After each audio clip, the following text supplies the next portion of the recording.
we say Allah. Okay, so that's God to the Muslims. Some say it's not even the God of the Christians and so on. It's just a God. Some even said it's a moon god. But let us now look at the linguistic of the word Allah. It in itself is the beauty of Islam. Because the word in Arabic doesn't mean God. Just in case you thought it did, it doesn't. Because we have a word in Arabic for the word in English, God. It's called ELAH. ELAH, God. God, ELAH. That's the word. But when we speak about the one and only God, the one that's to be worshipped, the God of Adam, the God of Abraham, and the God of Moses, God of Jesus Christ, peace be upon him, and the God of Muhammad, peace be upon him, we're talking about essentially the only God that's worthy to be worshipped. No other God. Now, what would be the proof for this? I realize that we have a lot of detractors who will say, no, it's not true, I don't believe it. Let's get a proof from the English translation of the Bible. That's a good place to start. Around the earth, there are many hotels and motels. And almost every one of them that you go to, there's a drawer beside the bed that when you open it up, you'll find a book in there and you'll take it out. Now, what is that book? And you already know the answer. It's the Bible. It's the Gideon publication of the King James Version of the Bible. The Gideons are very proud of it because they've translated it into so many languages. If you'll turn a few pages right in the beginning, you'll find examples of the translation to Chinese and Korean and into Urdu, the language of Pakistan. You'll find it into Tamil. You'll find it translated into Afrikaans language, which happens to be the first. And the second language translated to is Arabic. And there is an example of each one of these languages from the verse in the Gospel of John, chapter 3, verse 16.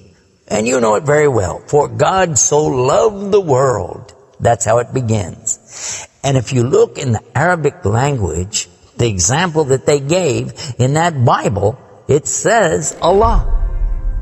Allah. That's what it says. For Allah so loved the world. So if it's not the same God, then why? All over the entire earth, everywhere I go, I find this exact same word being used in the Bible of the Christians. Now you might say, what about the Old Testament? Well, just in case you would like to check it out, you can obtain a copy of this from our website. It's called The Beauties of Islam. Let me spell it out for you. It starts with B, beautiesofislam.com. Go there and see for yourself. The example is right there. Page 1 of the book of Genesis, of the very beginning of the Quran. Page 1 has 17 verses. And there's the word Allah. Alif, Lam, Ha, 17 times. So just as it's the God for the children of Israel in Arabic language, and it's the God for the Arabs who are Christians, it's also the same God for the Muslims. The word is Allah. Why Allah? Why is it important to have this particular word, and why don't we have it in English? Now, I want to come to the etymology of the word. It comes from the word ELAH, and ELAH means God. But God is defined as what? Anything that's worshipped, whether it be something you can see or you don't see. Something you can touch or not touch, something that you can hear or not hear. A God could be anything. A God could be a rock, a stick, a stone, a bone. A God could be something that you can make with your hands. A God can be something you could use your imagination for. It could be a human being. A God could be anything. G-O-D, God could be anything. But there is no word in English for Allah. So when you translate the word Allah to be God, you've actually diminished the meaning of Allah. That's why whenever you translate the Bible from English to Arabic, you need to use the word Allah instead of God with a big G, which now gives us a clue to the problem. In the English language, they only have one word, God. little G-O-D. It means something worshipped. It could be idols, images, pictures, statues. It could be human beings. It could be anything. This is God's, little G-O-D-S. But when you mean the God, you have to capitalize the G. You have to make a big G. Now, what happens if you're going to start the sentence with the word God? You have to make a big G anyway, don't you? So you wouldn't know if it was God, big God, or God, a little God, just any old God. You wouldn't know. Also, whenever you're speaking to someone, they can't see the letters. So when you say God, which God? What God are you talking about? In Arabic, though, it's clear. When you say ELAH, okay, he's talking about a God. And Allah is an ELAH. But he's also Al-ELAH, the only ELAH. And when you say Allah, this firms it up. And there's no doubt in anybody's mind that you're talking about the one and only God. The word Allah in the Arabic language cannot be made plural. There can't be more than one. Okay, that perfectly fits the unique God of the believers, because there's not more than one. He's only one. There's no God beside God. Second point is this. It can't be made female or male. There's no gender to the word. In Arabic, all the words have gender. All words have gender. But this particular word is only having gender because of the Arabic language, not because Allah has gender. I'll give you an example. It always says like Allahu. This means Allah, He is. But when we say He, it's out of respect for Allah, because Allah is without gender, because He's not like His creation, not male, not female. Additionally, we find that the examples in Quran, for instance, when Allah is talking about Himself, you'll find it says Nahnu. Nahnu means we. And Allah refers to Himself as Nahnu. He also says khalaqna. He says khalaqna. What does that mean? He's saying that we created.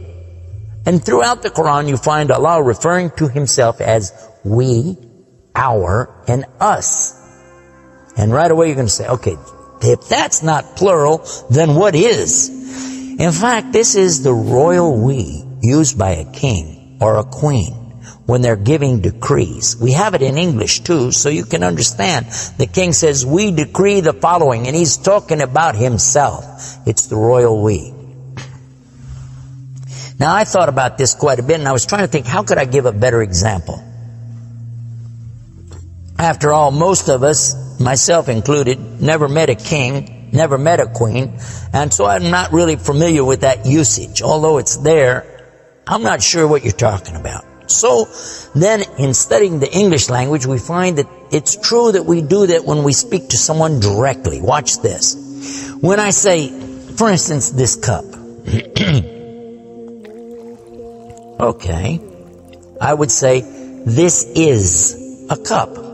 This is a cup of tea. I would say, this book is. I would say, those artifacts are. Those are. This is. These are. So I'm saying is and are. Did you catch this now? These things are.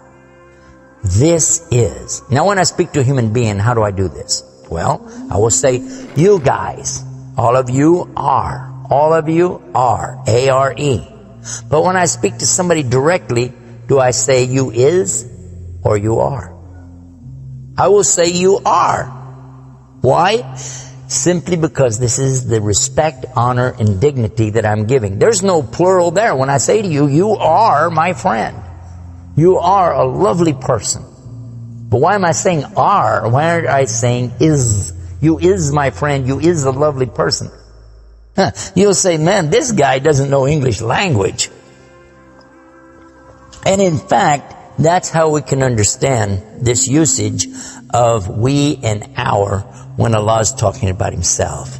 This is the same as when I say I. I don't say I is, I say I am. And again, it's to show the, not plural, but rather the specific nobility, dignity, and honor that you give to the one who's speaking about himself and to the one he's speaking to. And in the same way, that's exactly what Allah is doing when He says nahnu and khalaqna and other examples throughout the Quran. So now what we've learned is that Allah's name itself is the perfect name for Allah. It is something that is so fantastic to describe who He is and who He isn't. The one and only God. There is none other like Him, nothing like unto Him, Allah, and at the same time, the dignity, the royalty, the honor that's due Him is contained in His name. Not like anything else, not male, not female, and yet He is the all Allah, the only God.